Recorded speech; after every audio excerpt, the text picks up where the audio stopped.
What is that? It's my bone. God damn it, Cartman! How would you like to suck my balls? What did you say? I'm sorry. Actually, what I said was... How would you like to suck my balls, Mr. Garrison? Holy shit, dude. Ladies and gentlemen, welcome back to another edition of Check My Badge, right here on a litany of fucking networks. I mean, Media Group, RapSaladReview.com, and the R&R Pod Network. I'm your host on the scene where the air is clean. I'm lighting up green, ya boy, MSG. Follow me on Twitter and Instagram at Matthew_Schaffer. Each and every week I am joined by these two blokes, by these two supposed wannabe hoax in the annals of being able to know everything and tell all the jokes. They're not brokes. First guy is a wannabe poke. Ladies and gentlemen, he's got hair coming all around his mouth and throat. He is Joe Vernola. Actually, my neck is pretty clean right now. It's everywhere else. Last week you get on me for not giving you a hair thing. I give you the hair thing, and now you're not satisfied. You know, it rhymed, Joe. It rhymed. It did. Fire it up right now, Joe. That was so worth it. Anyway, welcome back to the show, Joe Vernola. How are you today, sir? Happy post-Thanksgiving recording day.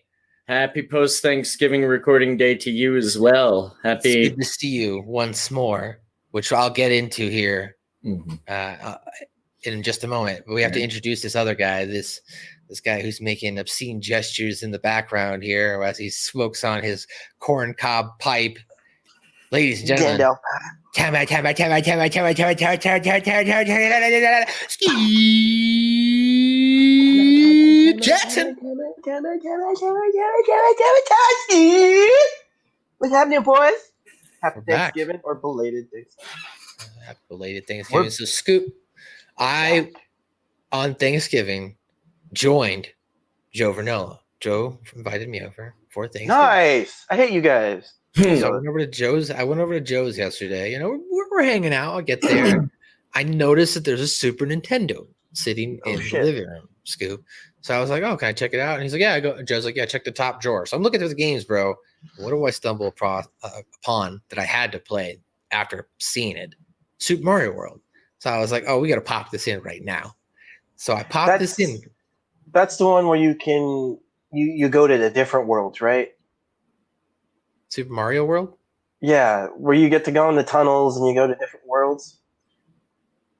Anyway, continue. I'll figure it out. Super Mario World came out after Super Mario 3. It's the one where you can utilize Yoshi. You're on there's a map overworld that you travel to different maps on the world. There's a Star Road. Anyway, we played. Yeah, that's what I meant. That's what I meant. We played Super Mario World, Scoop, and in front of a crowd, I beat this game, bro, in like 45 minutes, bro. Like, I had people there who were like, I've never seen somebody play Super Mario World like this. And I was just like, I just watched a lot of videos and I played this on my Game Boy. I played this as a kid. So I'm like, bro, I fucking wrecked this game. I fucked up at the end when they're like right near the first time I was fighting Bowser, because everyone's just like really getting like started like badgering me and like getting like, you suck. Oh, come on, blah blah. It's like everyone's like intentionally fucking with me, and then when they all walked away, I just went ahead and beat it really quick because like I was just wasn't trying to be this important. I was just trying to play Super Mario World. But yeah, apparently I was the best that some of these people's had ever seen. Joe Vernola can back that up. Am I wrong? Yeah, they were like, you know how like parents are like, oh, watch what my kid can do is like a party favor or something. That's what this was like. It was. Yeah, check out what that can do. The funny thing is, he was just like casually playing it, and my roommate, as being the sarcastic asshole that they are, just like, oh, I bet you can't beat it in one sitting. Like, the fuck? And I was like, oh, okay. Because like I was just casually playing it, just like unlocking things, showing like this other guy. He was like, wow, I played this on my Switch. And he's like, all these memories are coming back. He's like, but bro, like, you're unlocking everything. Because I basically showed it. I was like, okay, I'm going to unlock this pathway. I'm going to come up here. I'm going to press this button. All right, I'm going to unlock this secret house. Okay, now we're at the Star Road. I was like, see, now this whole area is unlocked. I was like, and now we can move on to the next area, right? I've completed this game so many times. And his roommate was like, yeah, I bet you can't beat it in one sitting. I was like, oh, well, then I'll just jump over to Star Road really quick, complete the Star Roads, back road into Bowser. If you go to the door 2 and then door 7, the easiest path to take, then you take the very simple in the dark backdoor pathway at the end, and then you beat Bowser. Dude, my record's like 2 hours. That's awesome. Right. It was just phenomenal. I slayed it. I was in the zone. It was one of those moments where, as like a kid, I wish I got when I was a kid because he might have appreciated a little bit more. But as an adult, I can go, that was for you, little buddy. My little buddy inside of me is like, thanks, man. And I'm like, you back him. John's gonna spend like the next 9 days at his girlfriend's in Florida, that his fiance's in Florida, trying to do all the shit you did. I mean, yeah, honestly, like the videos I watch on like some people playing Mario Maker, I'm like, Jesus Christ, these guys get crazy. Oh my God, yeah. Some of those levels like, are impossible. Well, some of them you have to like literally utilize like all of the assets, even the assets that are supposed to hurt you. So you're bouncing off those by doing spins and shit. And you're like, I saw one guy the other night playing, Rad Rob, who hosts this. He was, he comes out the gate, he spun up off a flying the flying flowers to jump onto one platform and then split off the top of the block to hit the other open thing so that we could go up another thing. It was crazy. And that was just the first thing. I was like, and I saw a bit level a couple days ago that on Mario Maker where like you intentionally had to shrink yourself because it gave you just long enough of an invincibility period across the well, that's how the third level of this stage, as you're falling, you have to make sure you get yourself to little, so that way when you get to the third part of the stage, you can get through the little maze thing, because you can only get through it. It's ridiculous what they go through. And I look at what I did playing just regular Super Mario World, like I'm a novice compared to these other guys. Yeah, and that's what I'm like. So it's funny. But we've talked enough Super Mario World now. Of course, Joe, once again, thanks, buddy, for having me over. You didn't leave me out in the cold. Make sure I was by myself on Thanksgiving. I had somewhere to go, Scoop. I wasn't alone. Well, we had a 16-pound turkey. Like that was. We had ham and a debate on whether or not ham is healthier than turkey. And it's like, my 13 years in health and fitness have no fucking say in the matter whatsoever. I don't know what the fuck I'm talking about. So I had to pull up the goobs. You were taking us to the gun show when you got into your studio this morning, but yeah, you don't know anything. I don't know anything, goddammit. He's like going to close the door, and I can just see how vascular he is. Wait. Matt knows it. Yeah, I'm just saying. Anyway, that being said, so it sounds like you had yourself a lively conversation. Everyone was chill at Joe's place. We did not follow Dr. Fauci's orders or whoever orders of 10 people. Did we? I don't know if we had 10 people there. No, we had 9 people. 9 people. We were just everything was in regulations. Don't start quoting that evil ne'er-do-well next door. Well, we beat them. That's all that matters. Yes. We beat them at their game. You can check them out. But we're back, guys, for another edition of South Park. This is the season 4 review, the beginning of it. Episode number 1. If you have not listened to the previous season 3 reviews, or maybe you're just getting started now, you just discovered our podcast. Well, guess what? They're all available. The whole first season available, audio format only. Just search Suck My Balls, a South Park review on all of your podcast outlets, and you can download it, put it in your pocket, take it anywhere with you. Okay. If you want video format, we'll start it in season 2. We started video. So all of season 2 and all of season 3 views have video, of course, with podcast format. And then Joe joined us in like season 3. He was like, hey, what's up, guys? I'll join you permanent. He did a lot of guest spots. So you'll get to hear you get to see Joe's journey into putting my balls in his mouth. So it's great. Or sorry, I apologize.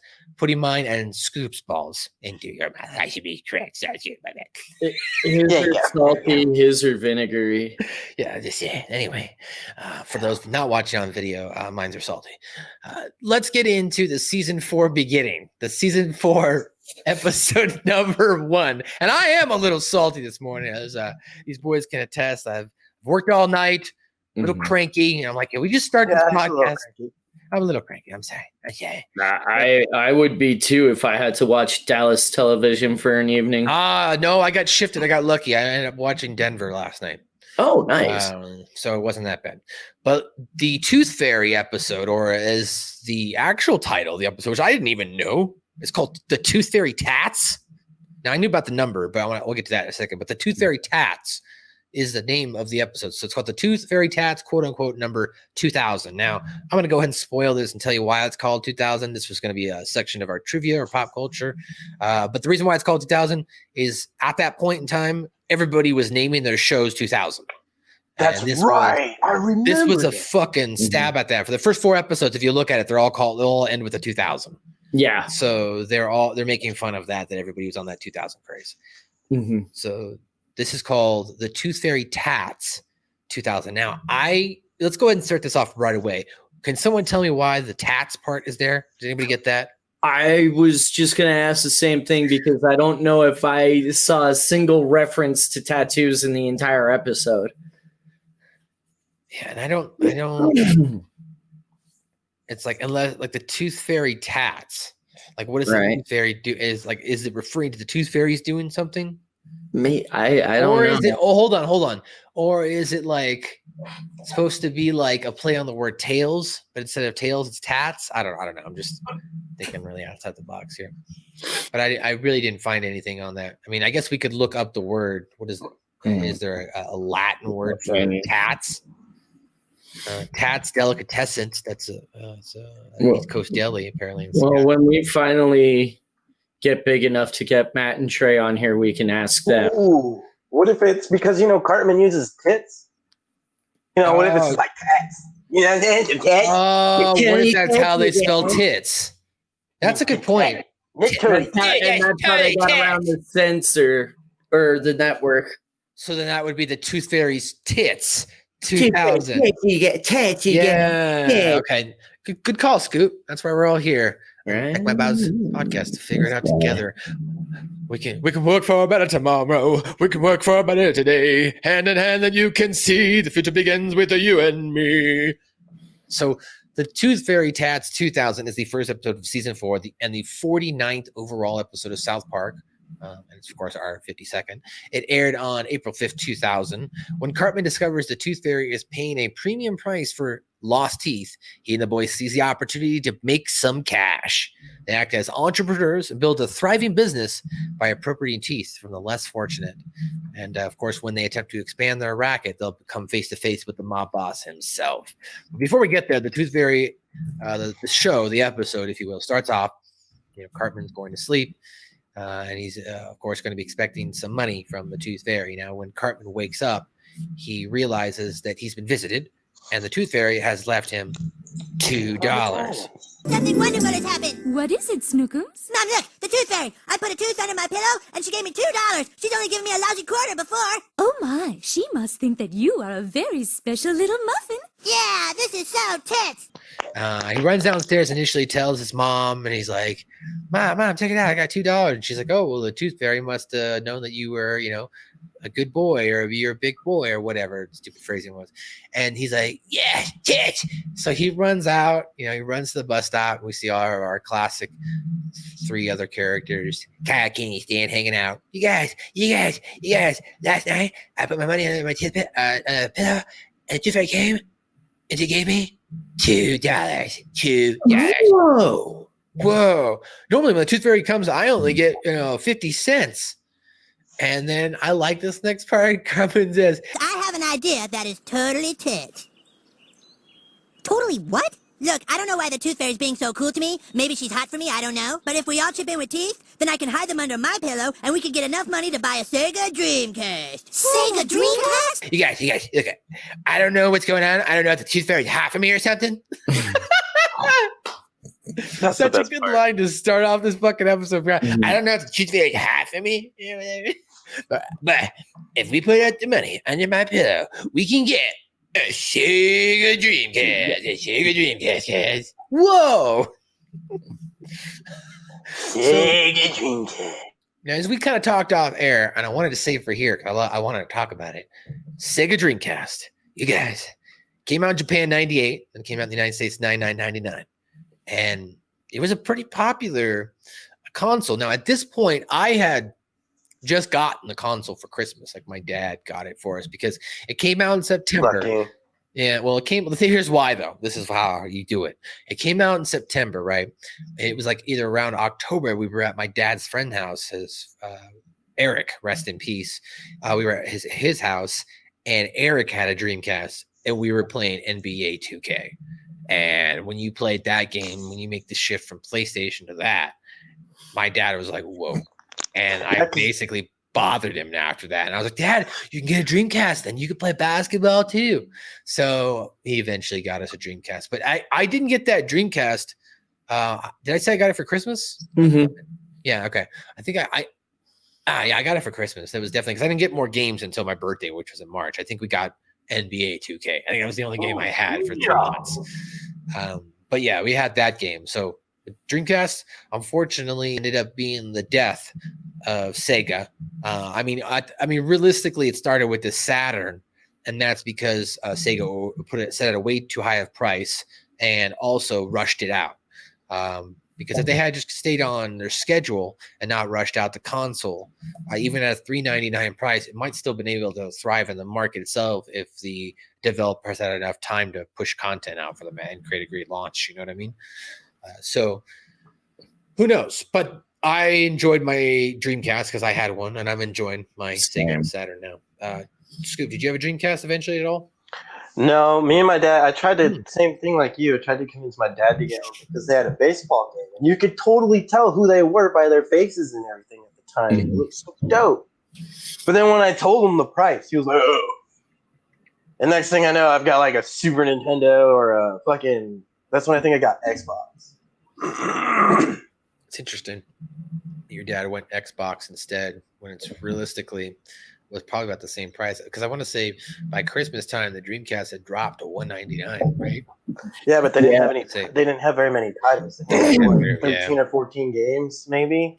Yeah, you had like what Crazy Taxi, Jet Set Radio. You had the sports games, however, how many ever there were, and that takes up a lot of that library of your 13 launch titles, right? There's probably at least a good 5 or 6 sports games from baseball, football, soccer, hockey, whatever. You know what I mean? There were the 3. They had NBA, NHL, and NFL 2K for the launch, I think. The launch, but I mean, months later, he's saying. Oh yeah. December, he was saying there wasn't a lot. There was only like 13 to 16 titles at that point, right? So, and a lot of those made up were sports. You know what I mean? Power Stone was a launch title. Power Stone, so good. Well, Sega Dreamcast was unfortunately Sega's undoing, and it will unfortunately be the lost goal here in this episode, as we'll get to. So as we mentioned, Cartman's stoked.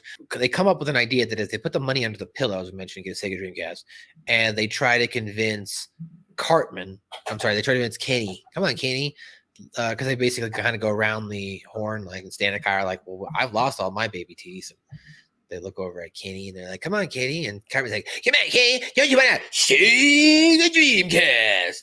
Kenny doesn't want to, at that point now, he's like, wait a minute, I don't get my teeth pulled out and whatnot. So Cartman's like, all right, guys, Kenny's in. So they cut to the next scene. They're at school now. And this is when we get the brand new introduction, a brand new character added to South Park. One of South Park's now, I would say, a cultural icon of a character. If you think about it, if you want to look back over the course of animation, where they at that point too, and even in 2000, and even now, realistically, if you look at it from an animation or just any type of television character, they were really able to go ahead and push the boundaries by putting someone who's not only quote unquote disabled because of their lack of able to walk, right, but also from a mental capacity. And so they were one of the first, I want to say, shows to really kind of give a platform or show that it's not, doesn't have to be all negative, they can turn something that's supposed to be a shortcoming of an individual and turn into a positive light. So Timmy. So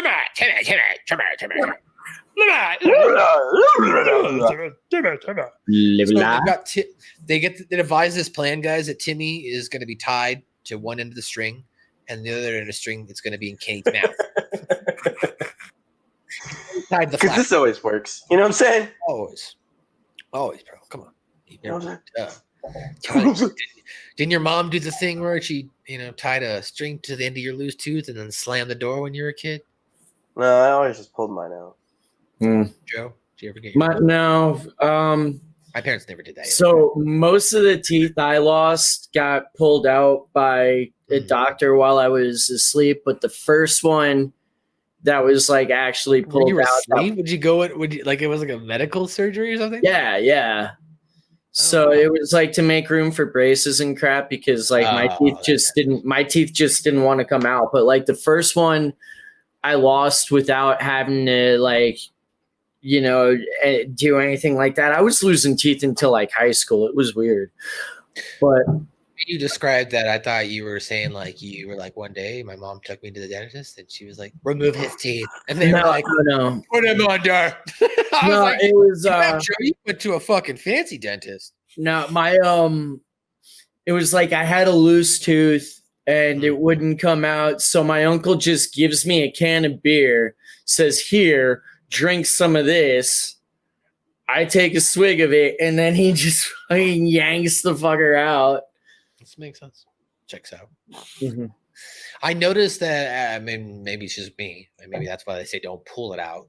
But if you wiggle it out and it kind of naturally falls out, it doesn't bleed. If you pull it out, it will bleed. So like my parents would be like, when your parents tell you to don't wiggle it or don't mess with it, it's actually wrong. If you do wiggle it, that you're actually loosening it up a little bit more. It's actually better to wiggle it rather than pull it out. Right. I'm just saying, pointing that out. But maybe it's just because your parents want to hold on to the tooth, so they don't want you to lose it. I don't know.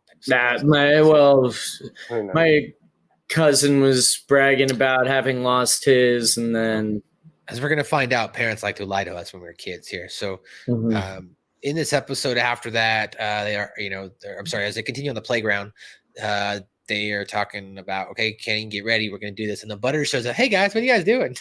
They're like, oh, hey Butters, we're trying to get a tooth right now. And Butters is like, oh, well, I've got a loose tooth right here. And they're like, oh, can we have it from you? And Butters is like, oh, the way Stan has it, Butters, can we have it from you? Well, gosh, no, guys, I got to put it under my pillow, and I got to get the Tooth Fairy brings me 50 cents. So after Butters leaves, they devise a plan. Wait a minute, we can just steal the tooth from Butters. We don't have to yank Kenny's teeth to that. And they're like, okay, all right, let's get going. And as soon as they say go, Timmy's like, go, and he takes off. Go, Timmy, go! Yeah, Timmy! No, Timmy, wait!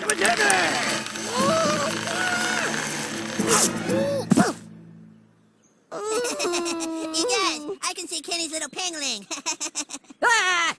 And pulls on Kenny. Doesn't kill Kenny here, but Kenny gets pulled out of his coat naked. And Kenny's like, I can see Kenny, little penguin.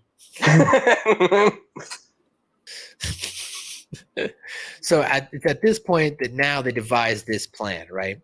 And they're like, okay, we gotta let's go see if we can get this from Butters. So they have Cartman dress up as the Tooth Fairy, which they even point out. They're like, why did we choose the fattest kid as the Tooth Fairy?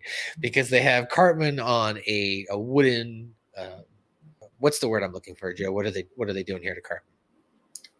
They're like basically ballasting him. There you go. I'm looking for that word. They're using a ballast, right, to hold up the Cartman as if he's floating. So he comes through Butters' window.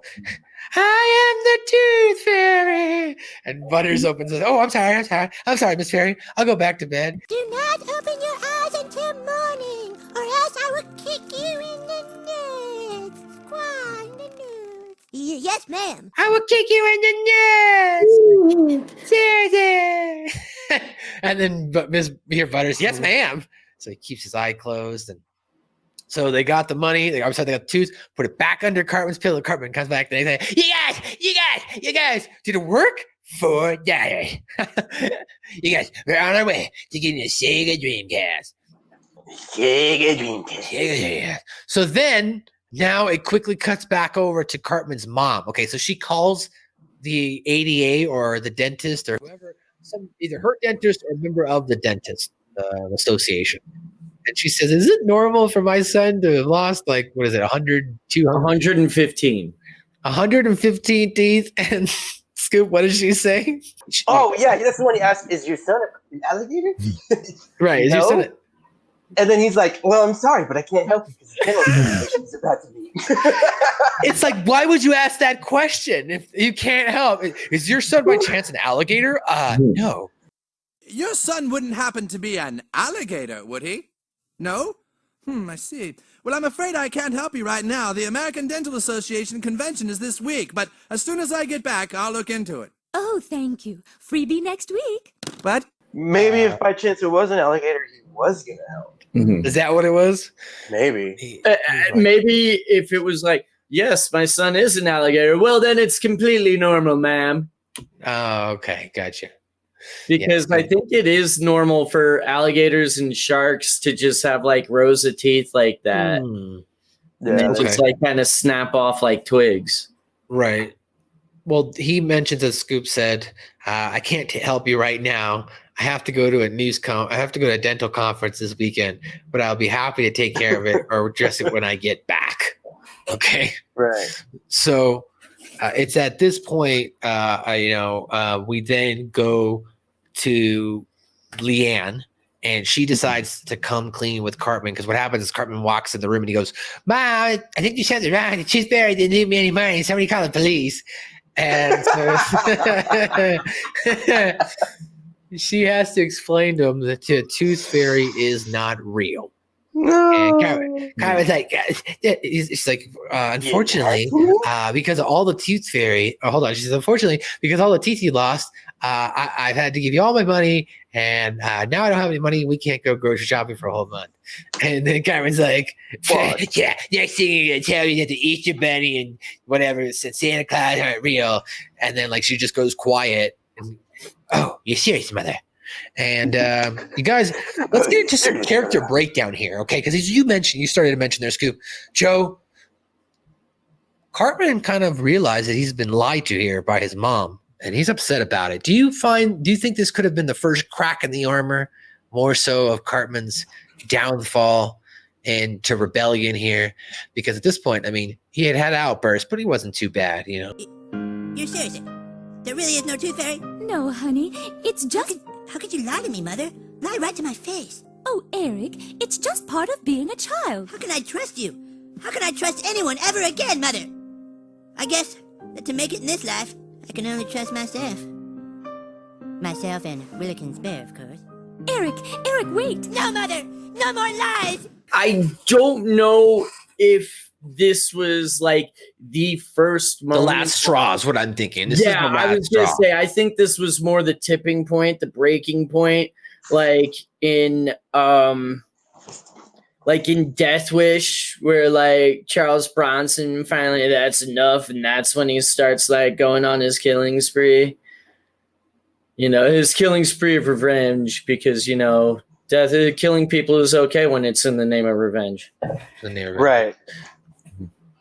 No, I mean, that's a good point. I think, though, that Cartman, he had some outbursts in different things. Realistically, he wasn't too bad. He was just kind of a dick, kind of an asshole. If anything, his friends made fun of him, and they kind of gave you reason. Okay, well, this is why he kind of latches back. And he also doesn't have a dad, so you kind of cut him a little bit of slack here. But this is kind of like that tipping point, because now the one person who Cartman's been able to really trust and count on, has now as well lied to him. Right. And he's like been a spoiled brat the entire show, which like I guess you kind of maybe put your parents on a pedestal when they're like spoiling you like that. So that could that is a huge moment, like, because it's like, well, it's a little bit of infallibility, and it does like breed that little bit of mistrust. And well, if I can't trust her about this, what can I trust her about? Initially, I mean, of course, he knows that his mom is a whore, as we found out not only in the movie but in other episodes, and even right here, she alludes to it when she's singing to him or whatever, telling him the story, and he's trying to say, "Come on, John, tell me again." No, sweetie, I have to save my voice. Mommy has to save her voice for work tonight. So even when she talked to the dentist, freebie next Wednesday or freebie on Wednesdays. So like she was really putting her whore herself out here. But unfortunately for Cartman, he does realize that he was lied to. So now the next morning, his friends are waiting for him outside, and he walks out angrily, quietly. Well, what happened, Cartman? I didn't get any money. What do you mean we didn't get any money? It's over. What do you mean it's over? We're only $167 away from a SEGA Dreamcast. You guys. And then like the sad music kicks in. I didn't know. I tell you this. You guys, the Tooth Fairy's not real, okay? Yeah, I said it. What? Tooth Fairy's not real. Your mom, my mom, all of my parents, they made it up, okay? They made it up. And then, he argues back and forth with Kyle and says, look, my mom gave me so much money that now we're bankrupt and we're poor like Kenny's family. And then this is a great line. Kenny puts his hand on his shoulder. Don't touch me, Kenny. But now my mom's giving us so much money that she's bankrupt and we're poor like Kenny. Don't touch me, Kenny. Kenny's trying to console him. Like, now we're poor like Kenny's family. And Kenny's like, oh, don't touch me, Kenny. But this isn't the first time, as we'll find out, that Cartman is not the poor kid in Skew. I'm not the poor kid in Skew. Cartman tells them, go home and ask your parents. So Kyle runs home immediately, goes and talks to his dad. Hey, Dad, Tooth Fairy's so real, huh? Like, Tooth Fairy's so real, huh, Dad? Like, all, yeah. And his dad's like, Kyle, why don't you sit down? Let me tell you a story. Let me have a talk. Oh, you did lie to me. You did lie to me. This is so awesome. Gerald explains to him, look, Kyle, it's just things that we as adults do to have fun with kids. Fun? Does this look fun, Dad? Do I look like I'm having any fun here? Kyle, adults make up those things because they're fun for children. Fun for children? Fun for children? Look at me, Dad! I don't even know what's real anymore! Ah!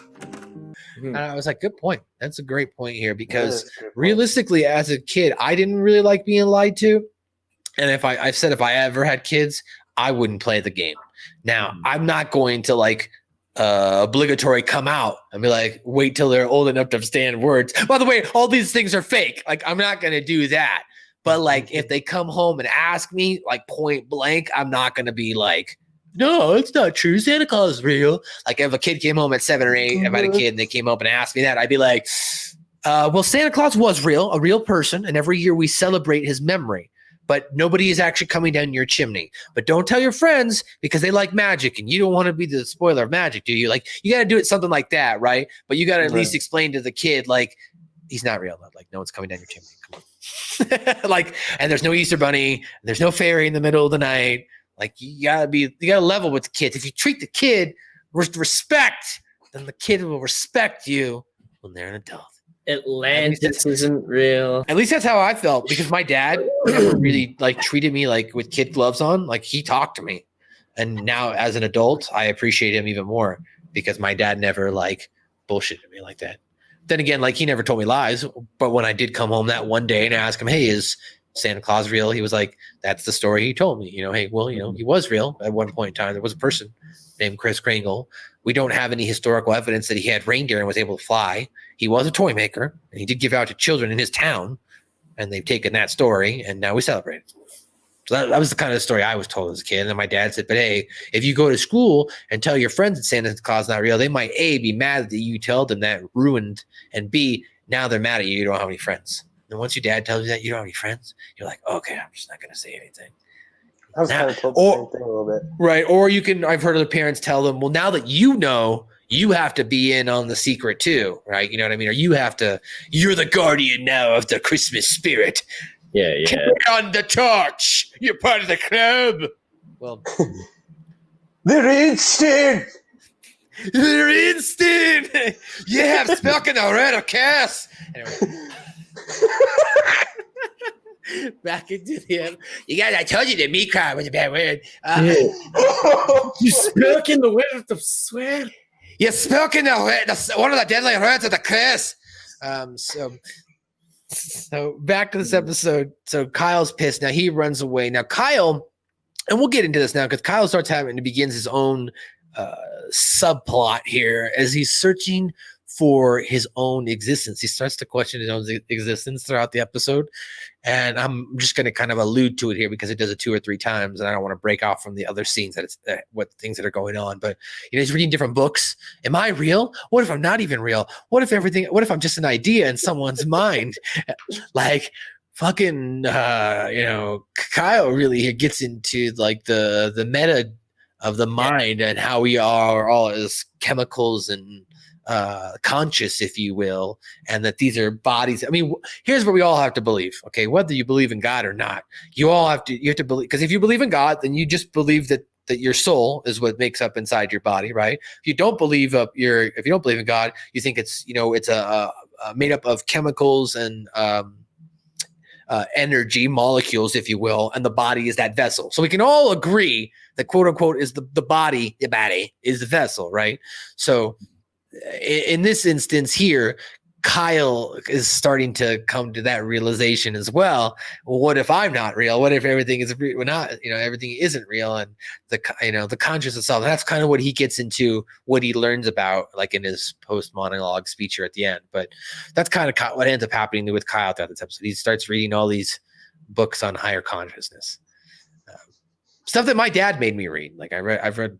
Not the books that he read, obviously, because those are made up books in the show. But my dad made me read like self-help books, higher consciousness books, because he was into that and stuff like that. So I always like this part of the episode here, especially when you're baked and watching this episode. Like Kyle is the best character in this episode to be baked and watching him talk about it. Shit. What if I'm not real? What if it's real? And you're like, yeah, Kyle, I'm digging what you're laying down, brother.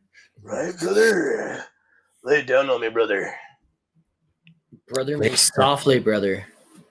So the next day, now the kids are all disappointed now, knowing that the Tooth Fairy's not real. Well, Stan shows up and he's got a great idea. He's like, guys, like how we got the Tooth Fairy from Butters? What if we just get the money after the tooth has been placed, right? So basically we can start a business to where we show up and after the kid goes to bed, we sneak in, we swap out the money and, we'll leave them whatever, 50 cents, and they take the bigger check. So they come up with what they believe is this great business opportunity. Okay. So now they start targeting other people. And in the middle of this,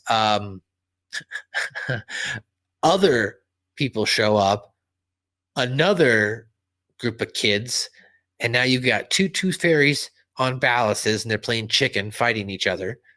And Cartman's fighting. The other kid's like, "Your dress looks stupid. At least let my dad look like whatever." So he makes fun of him, and they start fighting. And then the kid opens up his window, and the kid is like, "Oh, hi, Miss Fairies. I didn't lose any teeth right now, but I sure have been a good boy. Shut up!" Right? No, Boy. So the plan was on Stan, Cartman, Katie, and Kyle's side. Their plan. Their stand was to place the Tooth Fairy under the pillow, right? Just a regular tooth, in hopes that the parents would give them the money. And these other kids were like, "We've been doing this for 2 years. You need to come back and see the boss." Okay. First of all, there was 4 kids on their end, right? They didn't outnumber them. Okay. So Right. why did Cartman, Kenny, Kyle, and Stan willingly follow him to the boss? Now I get it. Maybe there was some curiosity there, but if it was us 4, bro, and we were pulling off some sort of scheme and some other team showed up, if they weren't threatening us in that kind of way, and they're like, "You're gonna need to talk to the boss," I'd be like, "You can talk to this boss, bitch." And like, I would have been like, "We're fucking out of here." Like, I would have followed them back. What to are you their gonna fucking. do? What am I gonna follow them back to their crime syndicate? What the fuck? Well, I mean, one of my dreams has always been of being a made man, so I may have gone with them. Okay, well, interesting. At least we know what Joe's into. Yeah, I'm a proxy. I'll just stay on being a proxy. You know what I mean? I get to hang out with the mob people, but when shit goes down, I don't need to be around it. Anyway, the brains, putting it out there. So You gonna move cars for him, kid? yeah, I'll move cars. I'll become, you move up from Park the cars well, you move up from a proxy to like a consultant, a consigliere. You know what I mean? So like, I don't mind being a consigliere. Again, not necessarily in the mob, but a counsel to the mob. It's like politicians. Scoop knows what I'm talking about. Scoop 2028, running for president. Joe, you're gonna vote for him, right? Yeah, I mean, I voted for Kanye. Yeah. So Fuck yeah. if you want to be in the cabinet, you're voting for him. So duh. We got he's running for Scoop's running for president. He tried to get me on board to be vice. I declined. I'm going for a secretary of agricultural and hemp manufacturing. Basically, I want to be the guy who oversees weed. You want to join me? You could be my chief of staff. Oh, see, I was going to be the SBA to make sure that like Outback Steakhouse didn't get millions of dollars the next time there's a loan. Okay. That's fair, but I feel like we could get other people to do that, and we could do the fun stuff. Think about it. Just think about it, okay? Small business is fun. I've been doing that since I was 12. Okay, you have fun with that. I'm going to be getting high. Okay, but hey, doing integrity bullshit. No, you weed can't. dispensaries are small business, so I will be helping you. That's great, but you will not be getting as high as much as I am, so I win. It says you. Says me. You have to crunch the numbers at some point and do shit. I'm gonna be like Tally. This is good shit. This is good shit. That's gonna be my fucking job. You're gonna be walking around with really good hair. And then Scoop will call me in the office, and I'll be like, "What's the good shit?" And I'll be like, "This is good shit." And then that's my job.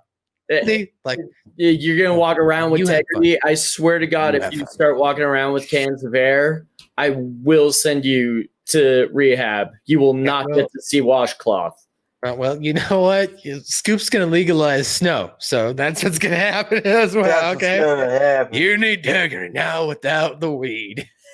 Oh my God. If they legalize snow, there will be. Well, they've already legalized small amounts of it in Oregon, right? Like along with heroin and methamphetamine and mushrooms. I thought it was decriminalized, not legalized. Right. They decriminalized it up to a certain amount, though. Yeah. You can have it. So it's only a matter of time. It's basically the way they're going to legalize shrooms and acid first, but they'll do it here in Colorado. The way I understand it in Oregon is it's written up kind of like where it is in Portugal, where if you get caught with those drugs, they send you to rehab instead of jail.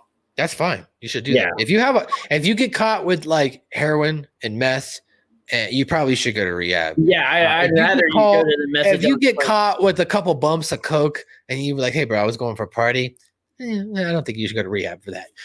I'm just saying. No, but that should hey, especially when everybody in politics says, and everybody we don't want to dive too deep into stooging, but we know that there's a lot of people in both entertainment business, music, and wrestling like to partake in a little bit of bump.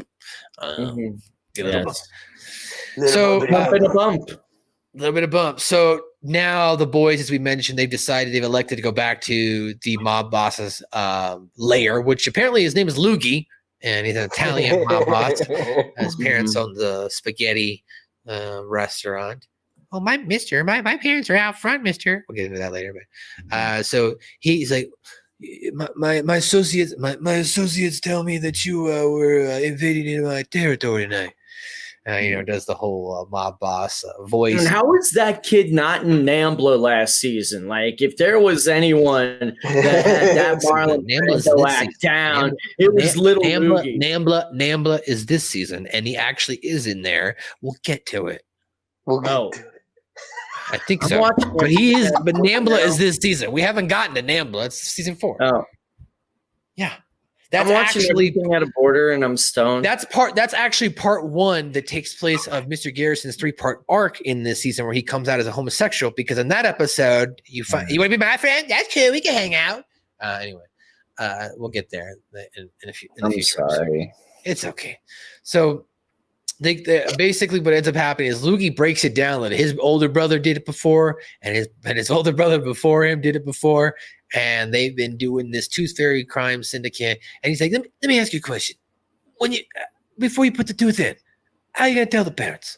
And they're like, you don't even know the tooth trade. And Stan's like, tooth trade? He's like, what you gotta do first of all, we keep track of all the houses in the area. Like goes through everything. We keep track of all the houses in the area, how many times we've hit them up. We put the tooth under the pillow. We put a note outside the door. Then we collect the teeth and we make sure not to hit up the same houses within a 2-month span. And then they collect the profit. It's sorted out by distribution and weight and age and size. But there's never enough teeth. And so then he makes them an offer to join them. And they're like, well, what if we don't? He's like, I'll make you an offer. What to do with you? I'm going to have you run the South Park Crime Syndicate. Stan says, what happens if we don't do it? And he holds up a knife and he says, I chop off your penises. And then Cartman goes into like, work for you, have my penis chopped off. Work for you, have my penis chopped off. Work for you, have my penis cut off. Work for you, have my penis cut off. That's fair. Cartman, how much do we get if we work for you? I'll cut you in at 2%.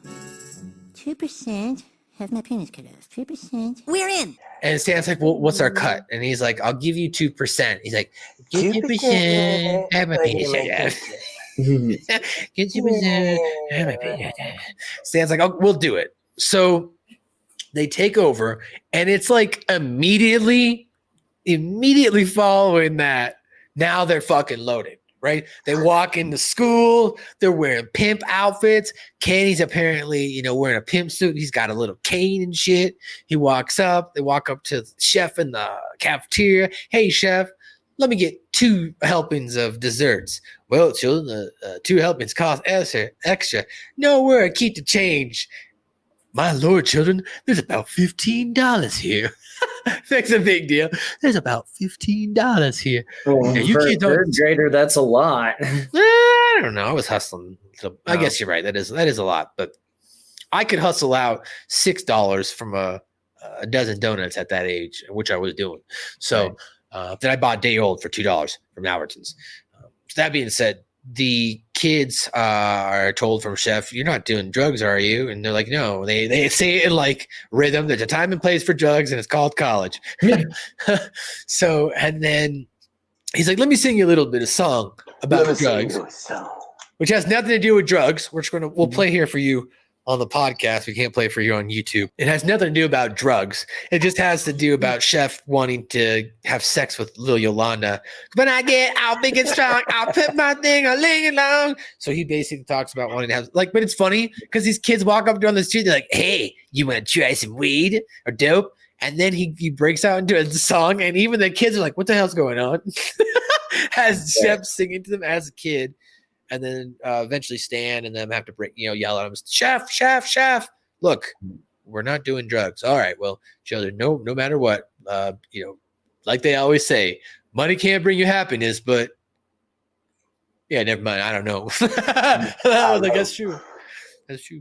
And then they leave, and he says, man, I got to call that little girl. She's a fine-ass little girl. So that's at least we got a chef appearance in this episode. And I like how Kid Chef had the hat. That's right. When they go back in the flashback. In the flashback, Kid Chef has the chef's hat. Yep. Right. So after this, they cut over now to the American Dental Association conference that our dental alluded to earlier in the episode. And they're all having a conference. And the main guy who took the phone call says that, there's suspicion about missing teeth and missing money. And this leads Dr. Roberts, that being his name, conclude the fact that the culprit is a giant half chicken, half squirrel that steals either teeth or money from children as they sleep in order to build some kind of giant nest for a genetically superior and potentially dangerous offspring. And has, get this, at least a mild understanding of algebra. This is great now that we go back and look at this, because this is the early onset of Man Bear Pig, right? Because you've got half chicken, half squirrel. Half chicken, half squirrel. We believe that there can be only one logical reason for all of this. A giant half chicken, half squirrel that steals either teeth or money from children as they sleep in order to build some kind of giant nest for its genetically superior and potentially dangerous offspring. We believe also that this creature would have at least a mild understanding of algebra. It's got a rooster head, is really what it is. It's not really, it looks more like a rooster, but they call it chicken. Mm-hmm. It's got the body of a chicken on top and the squirrel body on bottom. And Mr. Foley is what he's alluded to, his name. He stands up and he goes, I think I have a more logical explanation. Oh, Mr. Foley, why don't you go ahead and enlighten us? And he's like, I think what we probably have here is some sort of upper level black market tooth scheme. And that, where kids are collecting the teeth and then trading it for monetary purposes. Oh, Mr. Foley, you and your wackadits, whatever he says, your crazy theories. And everyone laughs at him. And I'm like, what? This is actually kind of spot on. Doesn't make sense. Like, this guy already figured it out. And then Mr. Foley argues with him back and forth. And he's like, you know what? Fine. I'll go off and do this. And I'll be able to get this solved by myself in 3 weeks. Fine. You go do that. We'll tend to more important matters. Now, the half chicken, half squirrel. And he goes back into his thing. I just found it hilarious. They did a whole the guy does a whole presentation on a half fucking chicken, half squirrel. I like the attention to detail there where Dr. Foley cites Montreal specifically, because if anyone knows the criminal underworld and anything like that, Montreal is actually a really big hotbed for La Cosa Nostra, the Italian mafia, and all that. Yeah.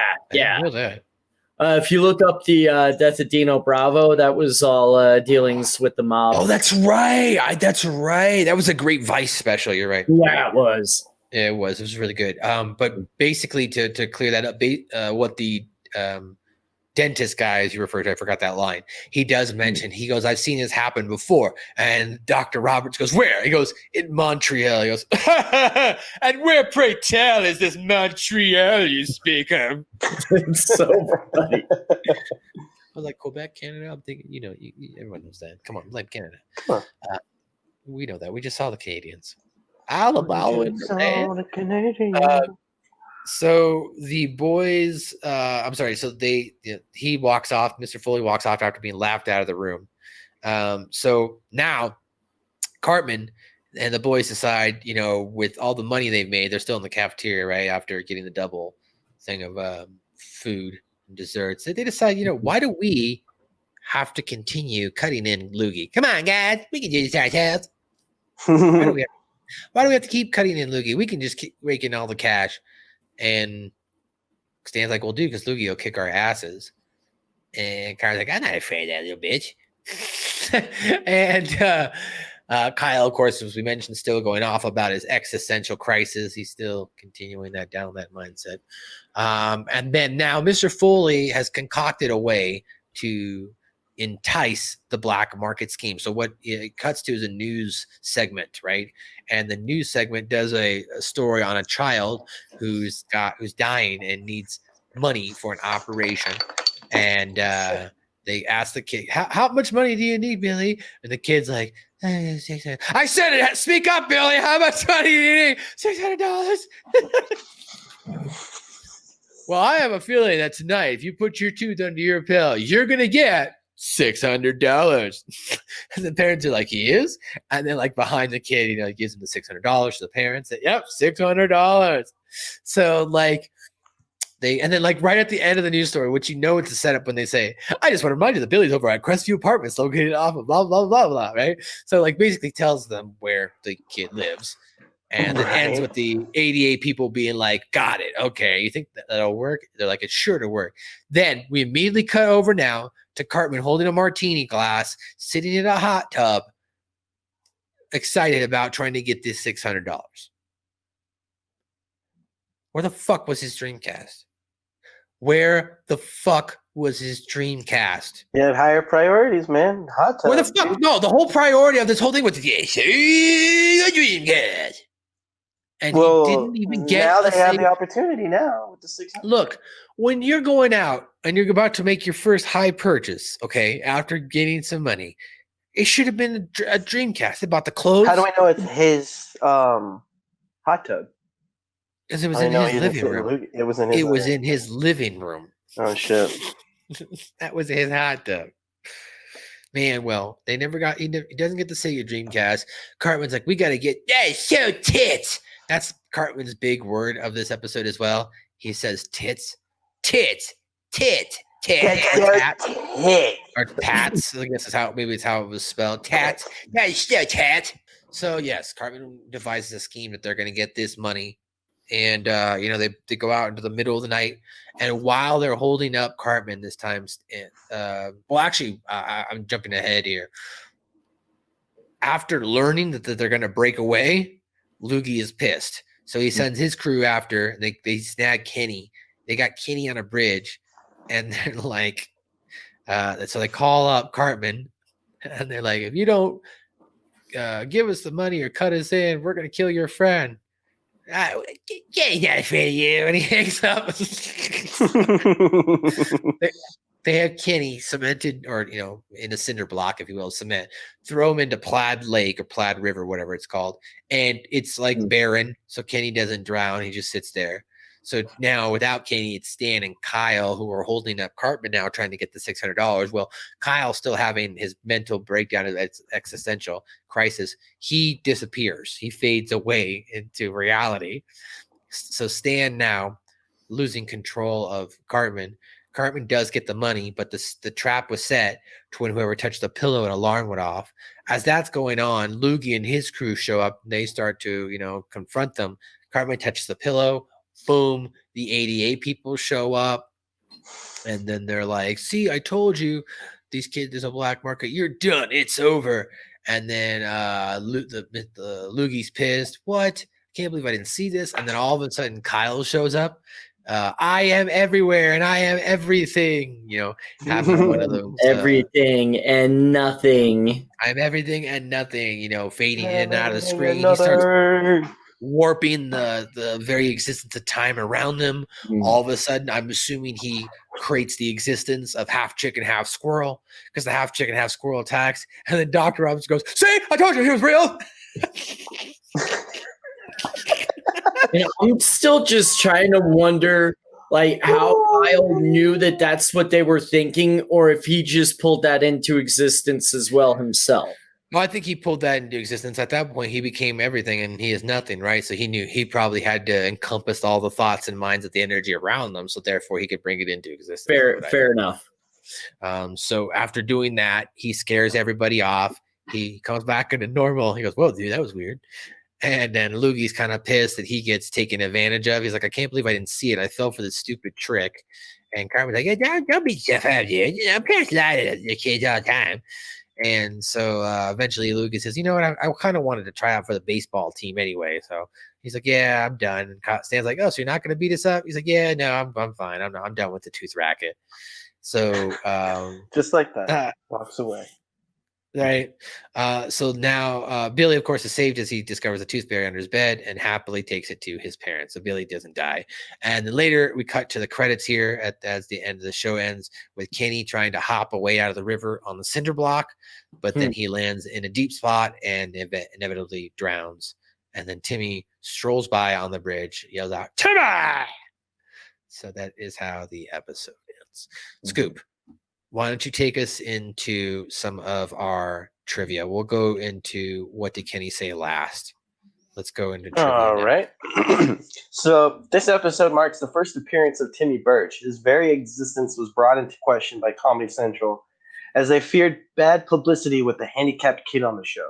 Trey Parker and Matt Stone argued that Timmy being treated like a normal kid would be a good moral statement. Timmy soon became one of the most popular characters.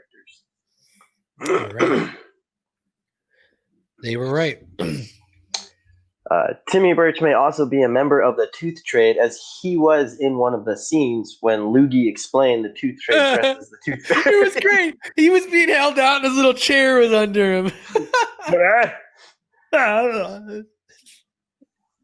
Richard Belzer was the voice of Loogie. Although Belzer did the voice of Loogie for most of the episode, Trey Parker did Loogie's voice at the end because Belzer was unavailable to re-record dialogue.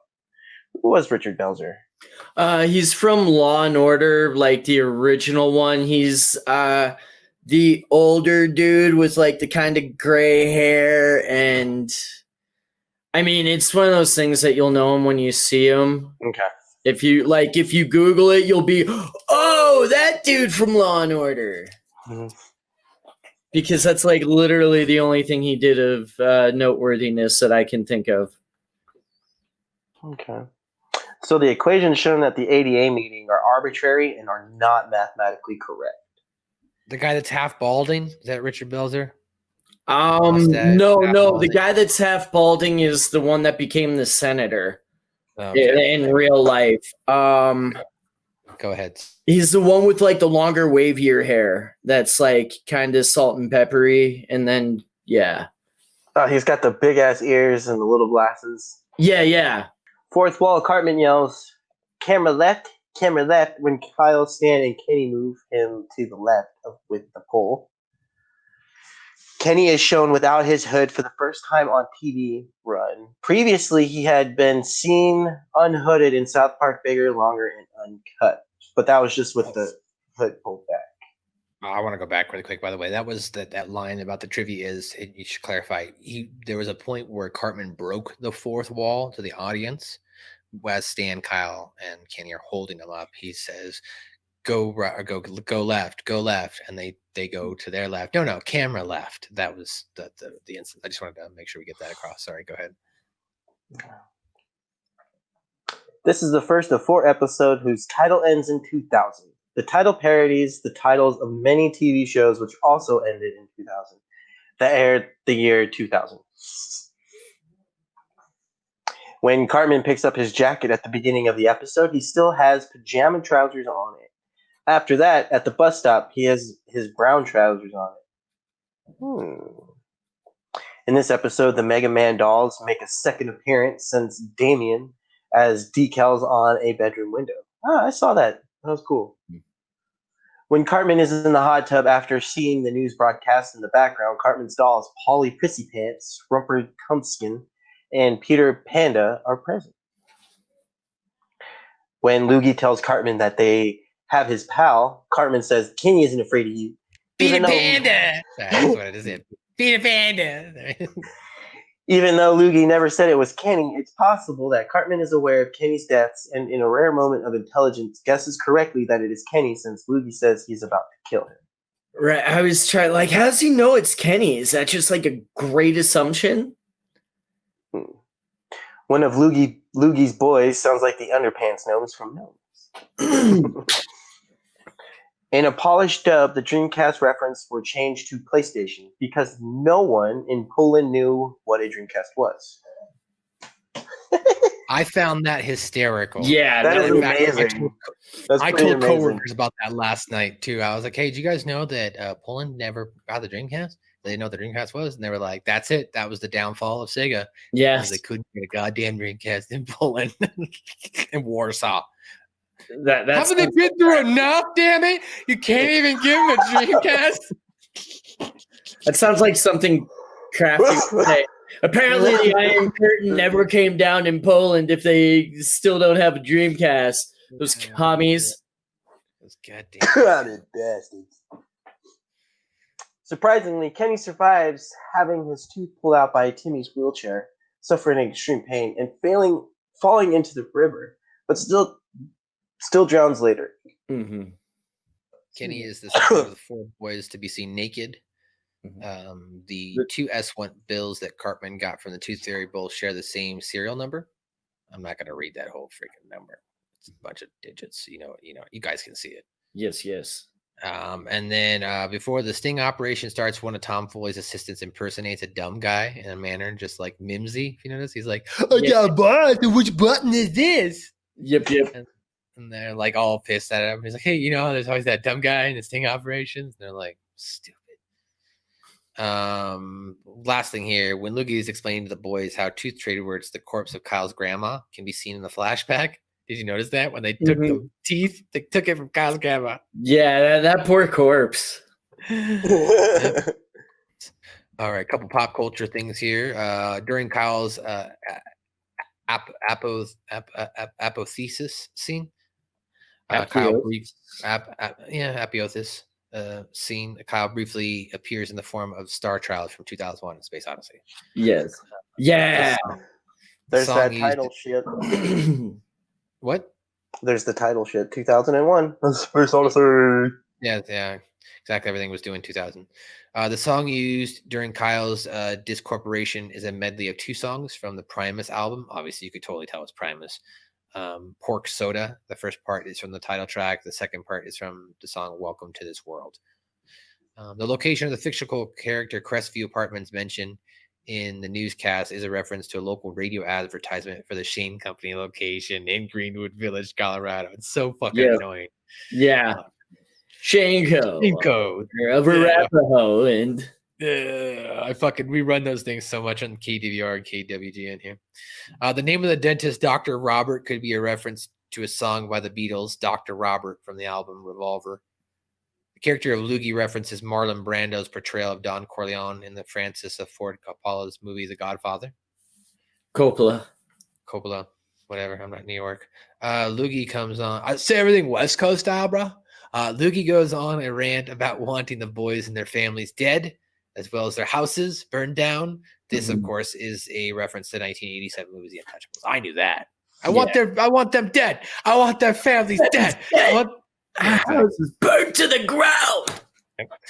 And the last thing here is the boys want to use their Tooth Fairy to buy a SEGA Dreamcast, which, as we mentioned, was released in the U.S. 7 months prior to this episode's air. And now we're going to get into What Did Kenny Say? What did Kenny say? Yeah. What did Kenny say, boys and girls? So we start off here with Stan, Kyle, and Kenny being excited, as we mentioned, about the SEGA Dreamcast. And they all yelled out, SEGA Dreamcast. Cartman says, yes, all we need is teeth. All we need is teeth. Stan's like, I already lost all my baby teeth. And Kyle says, me too. And they all look at Kenny. He covers his mouth. And Kyle says to him, you still have baby teeth, Kenny? And Kenny says, no way. And Cartman moves to Kenny's head. Kenny, think about it. Don't you want to SEGA Dreamcast? SEGA Dreamcast. He's like, no, I don't. Thank you. Thank you. Cartman's like, all right, Kenny's in, you guys. Tits. Now on the playground, Kyle is explaining to Timmy, when I say go, you'll slam your electric wheelchair into high gear. Okay, Timmy? And Timmy goes, ta! Yep. Kyle goes, right, you're Timmy. Timmy goes, ta! La la la! And then Kenny goes, what the fuck does it have to, why the fuck does it have to be my tooth? And then Cartman says, I'll tell you why it has to be you, Kenny, because your family's poor, and therefore has been at a horror hydrant. So your teeth are gonna fall out someday anyway. So if you think about it, you should actually be thanking us. Oh, thank you guys. You're welcome, Kenny. Fuck you. Yeah, Kenny says, fuck you. Kyle's like, all right, get ready, Timmy. And Timmy says, ta-da! Butters walks up. Hey, guys, what you doing? And Stan says, well, what does it look like we're doing, Butters? We need a tooth. So we're using Timmy's wheelchair to pull out one of Kenny's. Butters says, oh, hey, I got a loose tooth right here. Stan Cartman says, you what? And Kenny says, you what? Kyle then eventually figures out, dude, maybe we don't have to rip a tooth out of Kenny's mouth. Stan's like, yeah, we could just take Butters' teeth. And Kenny's like, woohoo! And then, unfortunately, as we mentioned, Kyle says, all right, let's go. And then Timmy goes, go. And then Kenny goes, hey, guys. And then he's yanked from his suit into the air and yells out, hey. And then yells out, ow. And then Cartman goes, ha, you guys, I can see Kenny's paying lame. And then Timmy goes,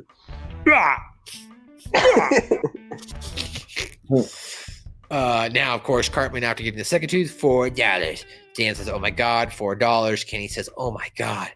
And then later on, when they're about to kill Kenny, Kenny's like, he's not going to do it. And boy number 2 is like, he's not going to do it, boss. Louie's like, well, then throw him in. And the boy's like, all right, kid, time to die. And Kenny says, no, don't do this. And then he throws him in, and then nothing happens, and he looks around. And that's what Kenny said. And that's what Kenny says. So it was a great That's What Kenny Said episode, guys. Let's finish up here our top likes and dislikes here so we can get Joe on his way as well. Let's get into our top likes here. Of course, we all agree that we liked Cartman as a whole. Joe, did you want to give your thoughts? The whole Sega Dreamcast thing, and this is this is just a classic example of his greed too, because like the second the money starts rolling in, he gets a hot tub and then he's instantly trying to cut Loogie out of it. Instead of just like being happy with the operation, he's always trying to get more. Well, this whole season sets the foundation for that. Cartman trying to come up with different multiple schemes to make money. Yeah. So this is definitely the first onset of that. Then we The moved baby on to step our in. yeah, exactly. Our next one, top like here, Kyle and his existential crisis. Joe, you really like that as well. Yeah, because like you were saying earlier, it's just fun stuff to think of when you're high and everything, and it's just like asking a lot of the same, like, whoa. And like he's 8, which makes it even funnier. Or he's 9, however old he is on the show. Scoop, you liked the Tooth Fairy Mafia. Hello? He's I muted. thought it was amazing because it's like a whole organization, and it's been going on for like ever, and they have like notes that they leave on the door. Like it's a whole crew that goes in and does, like, it's so elaborate and awesome. Yeah. Do you think this would have been able to pull off at our ages?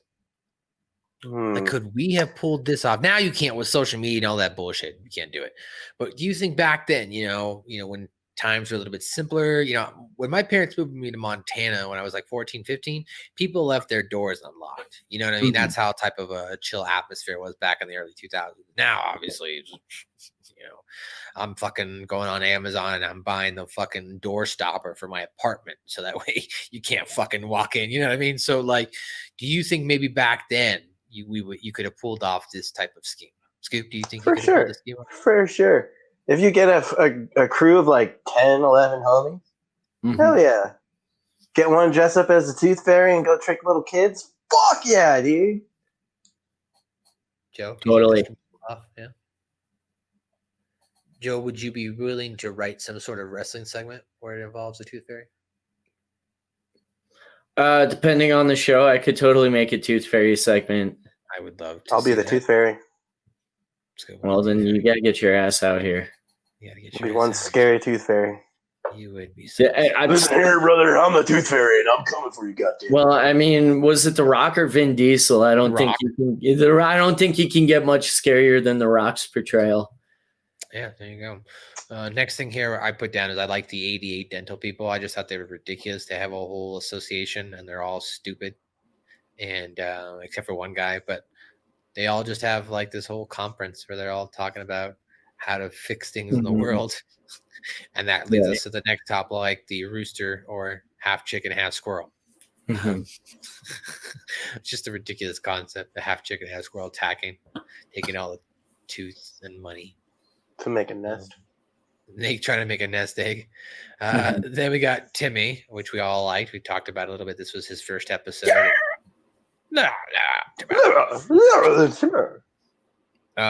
You wanted me to make note of here the Cherry Creek Showdown, Joe?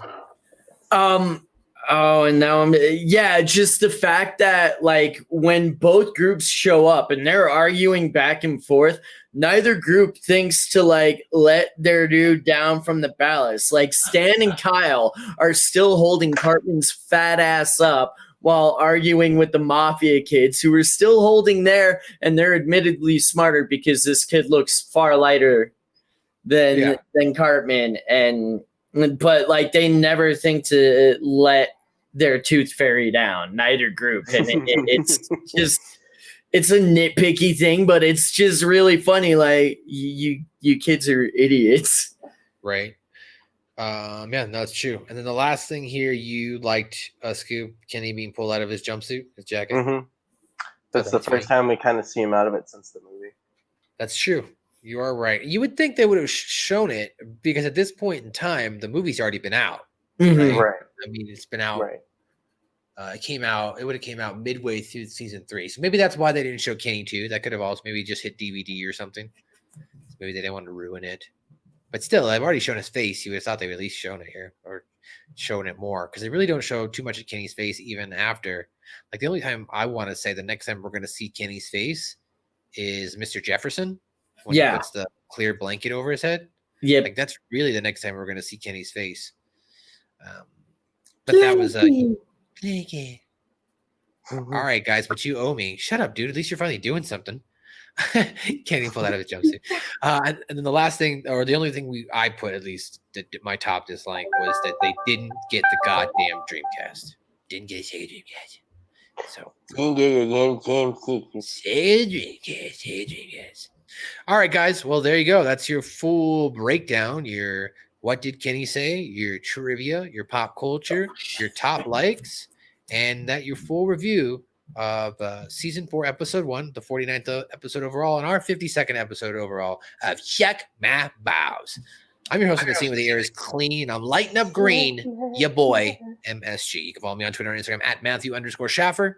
I host the Impact Attack and Light the Fuse on Hacker Humming's Podbean's outlet channels.